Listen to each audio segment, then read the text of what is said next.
We bought this property, my wife and I did, to prevent it from being developed. We're the first pure private owner of this property. It's always been in railroad commercial timber hands since it was patented in the very early 20th century. So my intention is to manage this property for forestry, but not on a commercial level scale, but on a fully sustainable scale all the way through. And sustainable for me is very broad-based. It's something you can continue to do forever. Since we're in the wildland-urban interface, and this is the interface, to the south of here is extremely wild. There's a lot of wildlife in the area. And this property had become decadent. There was too much overstory, and the understory was far too thin, so it was non-productive. It was becoming a habitat desert for a lot of wildlife species. And by thinning it out like we're doing, we're letting more sunlight and air into the forest floor and stimulating undergrowth of grasses for elk, but deciduous understory. To the north of here, we're surrounded by large subdivisions, a lot of people, extremely urban. But to the south of here, there's nothing but woods and bears and moose. So if a huge fire starts there, it will come through here. So we're trying to guard against that. We were able to secure some grants from the state to do specifically fire-wise thinning toward our neighbors who aren't doing much active forest management. So we're both guarding them from us and guarding us from them. There's a defensible fire zone there. The project that we're on right now with Jim Watson here is part of our Joint Chiefs project, which is a collaboration primarily with the Forest Service, but also includes other partners, Flathead County.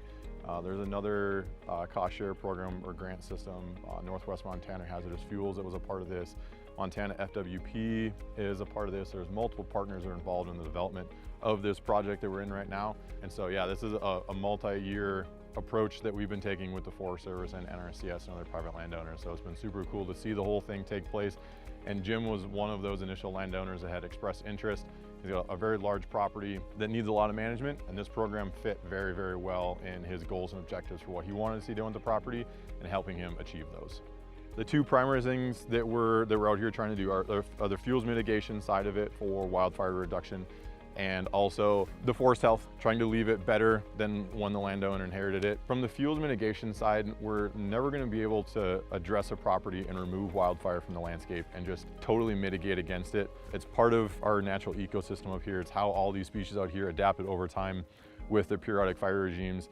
And so what our goals and intentions here are to treat the property in a way that the property can handle fire and keep the fire out of the crowns of the trees, keep it on the ground where it's gonna be much lower intensity.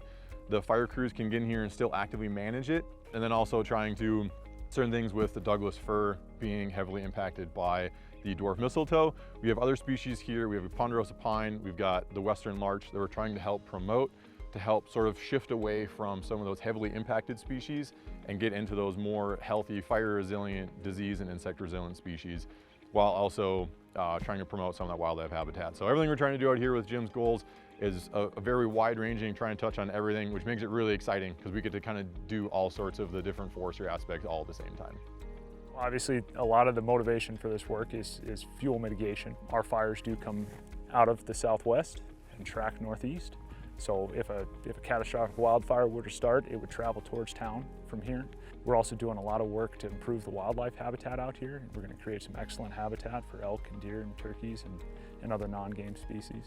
So out here we do have a wide variety for roughly 300-acre project. We have some strictly hand thinning and then machine piling or hand piling depending on the steepness of the slopes and the ground disturbance. That's more in the new growth areas that need to be thinned to promote forest health and growth. There's quite a bit of disease to be removed, but then we're also promoting certain species that we've identified as preferred species, desired future condition on this site. Then we move into a phase where we logged first, followed by hand thinning and piling. That was in areas where there was an overstory of really decadent, sickly Douglas fir. We wanted to remove those out, open up, there's nice pine as well. So we wanted to open up those nice pine, kind of return it to that native open pine type forest. But then there was a second story of young trees that are reasonably healthy coming up, so we needed to thin those out to allow those to grow. And then the third phase has been mastication, which is a different machine for thinning. It yields a better result for wildlife. It's very clumpy, very patchy, creates a lot of edge habitat, and limits sight distance, which gives wildlife security they need. A combination of feeding areas where they can get out and eat, but they're also close to cover. So we're able to customize each project specifically to the resources that are there, the conditions that are there, and what makes sense. We've mixed the treatments in on this property between the pile and burn and the mastication. And part of that's due also just to the topography of the site, where this site behind us here is relatively flat.